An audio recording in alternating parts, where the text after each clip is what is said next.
En primer lugar, y antes de comenzar, me gustaría agradecer a María y a Monse por su amable invitación a participar aquí, que la verdad es que me siento como un pulpo en un garaje. Yo soy gastroenterólogo como todos vosotros, pero soy fundamentalmente endoscopista. Y aquí hablando en un foro de hepatólogos, hablando de endoscopia, la verdad es que para mí es un momento estelar. Y entonces intentaré que la charla no sea demasiado endoscópica, ni tampoco tan seria como las charlas que hacéis vosotros habitualmente en la parte del hígado. Básicamente me han encargado que hable de cosas de hipertensión portal y es un título como muy amplio, muy vago, en el cual yo puedo centrarme o focalizarme en diferentes aspectos. Y lo que he intentado sobre todo es, en la medida de lo posible, pues que la presentación se centrara sobre todo en aspectos, digamos, que pueden ser un poquito más novedosos, menos conocidos o más controvertidos dentro del campo de la endoscopia y cómo podemos ayudar a diagnosticar y a tratar pacientes con hipertensión portal. Entre estas cosas, todos conocéis las clasificaciones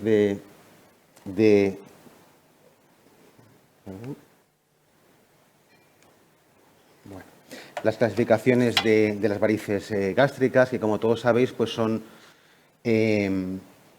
claramente diferentes en cuanto a las venas que pueden nutrir estas varices, en las GOP1, GOP2, las IgV1, y que realmente, en función de las que estemos hablando, el tratamiento puede ser mucho más complejo o puede tener más dificultades.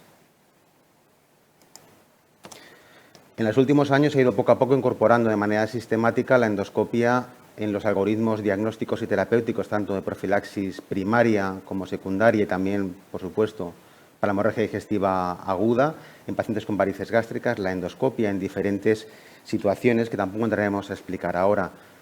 Yo una buena parte de mi presentación la voy a centrar sobre todo en la utilidad que puede tener la econdoscopia para tratar y para diagnosticar a estos pacientes. Y sobre todo en la utilización, por ejemplo, de coils o de pegamento directamente a través del econdoscopio, si esto puede ser mejor que hacerlo de manera ciega, como hacemos habitualmente en casi todos los hospitales, y realmente si puede tener algún tipo de utilidad en cuanto a mayor eficacia, menores efectos adversos, etc.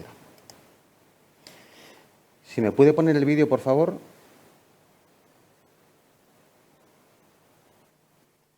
Aquí tenemos un ejemplo en el que podéis ver una IgV1 de gran tamaño, que por econdoscopia, como podéis ver ahí, podemos diagnosticar su extensión, el flujo que puede tener, flujo venoso, etc. Podemos ver las dimensiones que tiene en realidad en profundidad esa variz.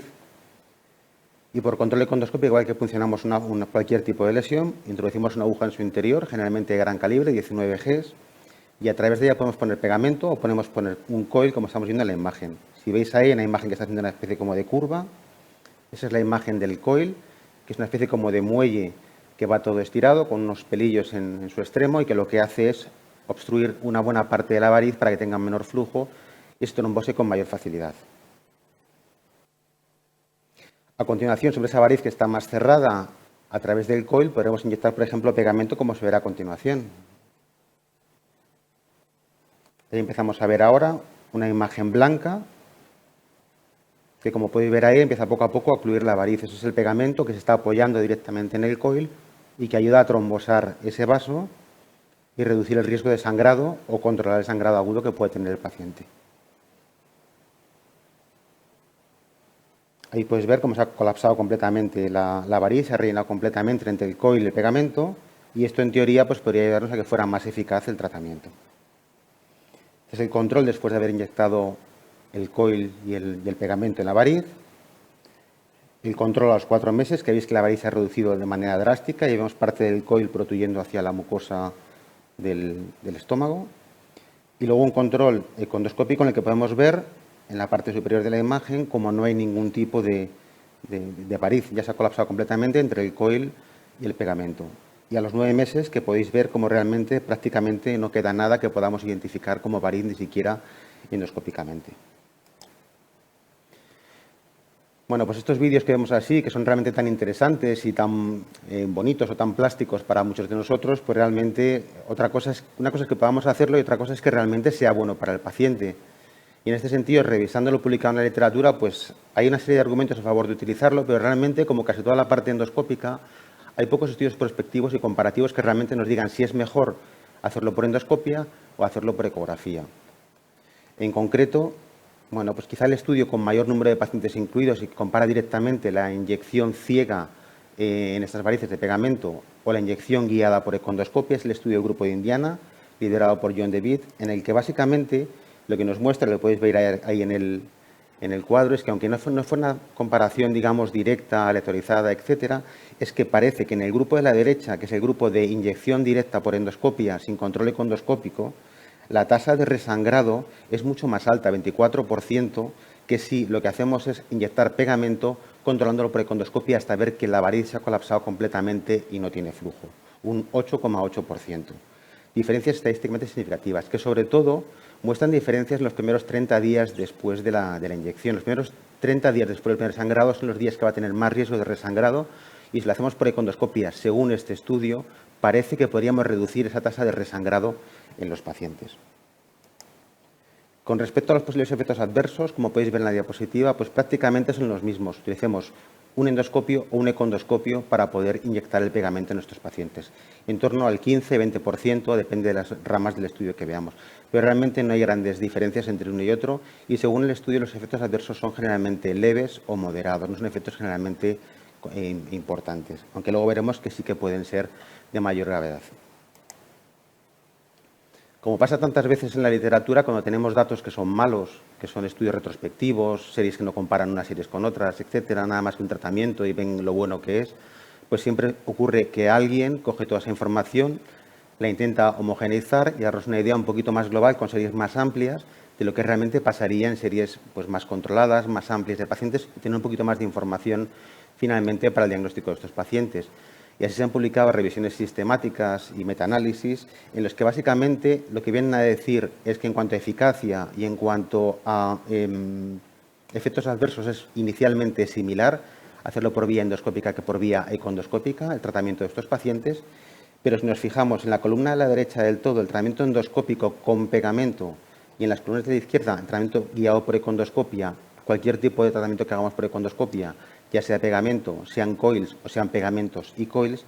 parece que es mucho más fácil o mucho más probable que consigamos obliterar completamente las varices si lo hacemos guiado por econdoscopia que si lo hacemos sin guiarnos por econdoscopia, independientemente de que utilicemos pegamento solo, pegamento y coils o coils solamente, con lo cual sería otro argumento a favor de, por lo menos aunque con sus ciertas reservas, de apoyarnos en la econdoscopia para poder tratar a estos pacientes. Mayor capacidad de que colapsemos completamente la variz, como hemos visto en la imagen anterior, en el vídeo que veíamos anteriormente, y que básicamente esto nos puede ayudar pues, probablemente a tener menor tasa de recurrencia de esas varices gástricas, con lo cual el paciente estaría en menor riesgo de tener un resangrado con los problemas tan importantes que conlleva para el mismo. ¿Me puede poner el vídeo? El problema que tenemos es que en ocasiones, cuando colocamos el pegamento, como vemos ahí, si os fijáis, ¿hay visto una cosa negra que se va hacia arriba? Vamos a repetirlo otra vez. Ponen un poquito más de pegamento el autor y fijaros como en vez de quedarse en la variz, que no está funcionando, ese pegamento se moviliza y se va hacia arriba. Como veis en la placa y luego en el escáner, se va hacia el pulmón, hacia el cerebro o hacia otro sitio. Es decir, que es un tipo de intervención que tiene también sus riesgos, aunque parece que en series largas no tiene una gran repercusión clínica en estos pacientes, pues es una cosa que puede ocurrir. Y que realmente por ese motivo muchos autores lo que preconizan, aunque realmente no está demostrado, es que si pones un coil, conseguirás reducir el volumen de pegamento que pones en el paciente y el riesgo de que haga un embolismo a distancia va a ser menor. Eso realmente no está demostrado en ningún estudio, pero sí que es una cosa que realmente bueno, pues puede tener su cierta lógica y en cierta medida pues puede ser un elemento de apoyo para utilizar un tratamiento guiado por econdoscopia en estos pacientes complejos. Cosas raras, este estudio que presento aquí es un estudio endoscópico en el que bueno, se hace un estudio prospectivo, comparativo, aleatorizado, en el que pacientes con varices gástricas lo que deciden es aleatorizarlo ya que voy a tratarlo mediante econdoscopia, voy a ponerle coils o coils y pegamento y voy a ver cuál de ellos es más seguro y cuál de ellos es más eficaz. Y la verdad es que este estudio, que es el único estudio prospectivo comparativo aleatorizado que yo he encontrado en la literatura, en el que incluye 60 pacientes, 30 en cada brazo, lo que nos viene a demostrar es que el éxito técnico, los efectos adversos de ambos tratamientos, es decir, econdoscopia poniendo un coil o econdoscopia poniendo un coil y pegamento, son similares, no hay diferencias estadísticamente significativas, Pero lo que sí que es importante es que la obliteración completa, sobre todo de manera inmediata, según acaba el procedimiento, se consigue en un porcentaje significativamente superior de pacientes a los que le ponemos el coil y el pegamento en el mismo acto endoscópico. ¿Esto tiene algún tipo de repercusión, que se colapse en el mismo momento de la exploración o una semana después o 15 días después? Pues realmente no lo sabemos, pero en este estudio lo que se vio es que aquellos pacientes que se trataban con coil solo tenían mucho más riesgo de resangrado, 20% por 3% los que tenían coil y pegamento, quizá en relación con lo que no se obliteraba completamente esas varices, y que necesitaban reintervenir mucho más pronto a estos pacientes y un porcentaje mucho más alto. 40% en lugar del 16,7% en aquellos que poníamos coils y pegamento. Si os fijáis en la derecha, en la imagen de la derecha, podéis ver una curva de supervivencia en la cual sería, digamos, el tiempo que haría falta o que haría falta reintervenir a estos pacientes con varices. Y en la curva de abajo tendríamos coil más pegamento y en la curva de arriba coil solamente guiado por econdoscopia. Que como podéis ver parece que si vamos a hacer algo por econdoscopia, probablemente coil y pegamento sea más eficaz y más seguro, sobre todo a largo plazo. ¿Me puede poner los vídeos, por favor? Los dos, por favor, si puede. En los últimos años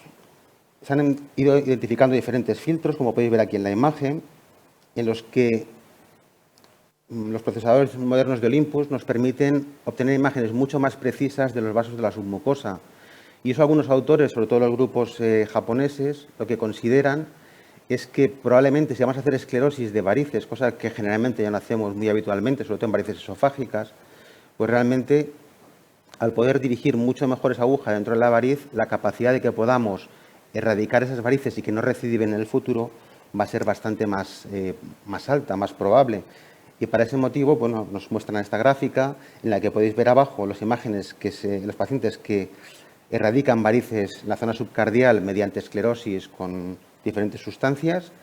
con luz blanca, y que serían los de arriba, y con el sistema que le llaman Dual Red Imaging, que básicamente consiste en ver un poquito mejor esos vasos submucosos, y parece que los pacientes que se hacen con luz blanca, la probabilidad de que esas varices que pensamos que hemos erradicado vuelvan a reaparecer es más alta, significativamente más alta, que si la hacemos con esa luz blanca, con esa luz nueva, digamos, diferente, que tiene un filtro especial. Esto realmente, si llega a ser útil en algún momento en la práctica clínica o no, pues yo de momento no lo tengo muy claro, pero sí que es una cosa que se está oyendo cada vez más y que probablemente en los próximos años pues, se podría investigar al respecto. Y ya por último, y para no pasarme de los 17 minutos que me asignaron de tiempo para la presentación, presentar también una cosa que tiene una cierta controversia, que ahora mismo pues, ya ha empezado a publicarse algunas cosas, que hay estudios en marcha en este momento y que entiendo que dentro del mundo de la hepatología pues, genera cierta controversia o cierta inquietud, puede ser que genere, y es que hay algunos endoscopistas pues, han diseñado algunos utensilios que a través de econdoscopia nos pueden permitir medir la presión en las venas suprahepáticas y en la vena porta, y al igual que se hace a través de una vía transyugular, calcular un gradiente de presión portal. Voy a poner un vídeo para que lo podáis ver, para que tengáis un poquito más de idea de cómo funciona. Perdón, ¿me puede activar el vídeo? El sistema básicamente consiste en una aguja de punción de econdoscopia convencional, como las que tenemos en todas las unidades de endoscopia hoy en día, un tubo conector con dos conexiones Luer-Lock que van conectadas a un manómetro digital, una jeringa con heparina para evitar que se formen trombos en el canal que estamos trabajando, se conecta el tubo con el manómetro digital. Se adapta también la jeringa de heparina para purgar todo el sistema y periódicamente ir inyectando un poquito de heparina para que no se formen trombos que cambien la presión dentro del catéter. Conectamos también este tubo a la parte proximal de la aguja y colocamos el manómetro digital a la altura de la línea medio axilar, que es donde estaría aproximadamente la zona de las cavidades cardíacas, para poder calcular la presión que hay en las zonas que estemos midiendo. A continuación se punciona la vena suprahepática, como vemos ahí, igual que haríamos en cualquier econdoscopia, en cualquier punción. Y se toman, de momento, lo que se ha recomendado es tomar 3 medidas, esperando la situación basal del paciente y anotarlas. Y a continuación se punciona la vena porta por econdoscopia y se hace normalmente igual 3 medidas para establecer luego una media de esas medidas, que será Una vez que hagamos la diferencia entre la presión que hay en la vena porta y la vena suprahepática, habremos calculado el gradiente de presión portal. Es decir, teóricamente, pues una cosa muy aseada y una cosa bastante clara para realizar. Otra cosa es que realmente esto sea preciso o no. Y esto, bueno, pues a día de hoy yo creo que podemos decir claramente que no lo sabemos. La poquita evidencia comparativa entre medición de presión portal a través de la vena yugular, como hacemos de manera convencional en hemodinamia, o a través de este nuevo sistema, es este estudio con 12 pacientes, que viene un estudio de un centro hospitalario chino, y que parece que el grado de correlación o cómo se asocia en la medida que hace la medida que hacemos a través de la vía transyugular convencional o la vía endoscópica realmente es fantástica. Obviamente, pues claro, cuando ves algo tan preciso y tan claro, te hace sospechar que quizá no sea tan cierto. Pero bueno, hay estudios ahora mismo a nivel internacional que están intentando validar esto y ver realmente cómo se correlaciona. Yo no sé si se correlacionará mucho o poco, pero probablemente si esto adquiere un cierto grado de concordancia con lo que medimos habitualmente, en hospitales que no tengan hemodinamia disponible, quizá pueda ser una alternativa para saber qué pacientes están en riesgo de tener una hemorragia digestiva y cuáles no. En resumen, y para intentar no salirme demasiado del tiempo que se me asignó inicialmente, nada más estas 5 conclusiones finales, que yo creo que es el mensaje que me gustaría que por lo menos la gente se llevara para casa al final de la presentación, y es que yo creo que hoy en día la endoscopia juega un papel fundamental para el tratamiento de pacientes con varices gástricas, sus diferentes modalidades, que aunque no esté demostrado al 100%, sí que hay bastante evidencia indirecta de que quizá la econdoscopia pueda ser más resolutiva que el que el tratamiento ciego de estas varices gástricas, que si vamos a hacer un tratamiento econdoscópico, probablemente utilizar coils y pegamentos sea probablemente lo más eficaz y lo que tenga menos riesgo de recidiva en el futuro para estos pacientes. Conocer que hay una serie de filtros especiales que se llaman Dual Red Imaging, que básicamente lo que hacen es ver los mejores vasos submucosos y quizá nos pueden ayudar a hacer esclerosis con un poquito más de precisión en aquellos casos selectos que estemos haciendo un tratamiento específico por escleroterapia. Y por último, bueno, pues hay un nuevo sistema guiado por econdoscopia para medir la presión portal, que ya veremos en el futuro la utilidad que puede tener, la seguridad que puede tener y realmente si puede ayudar a complementar a aquellos pacientes que hoy en día no podemos estudiar adecuadamente su grado de presión portal. Muchas gracias.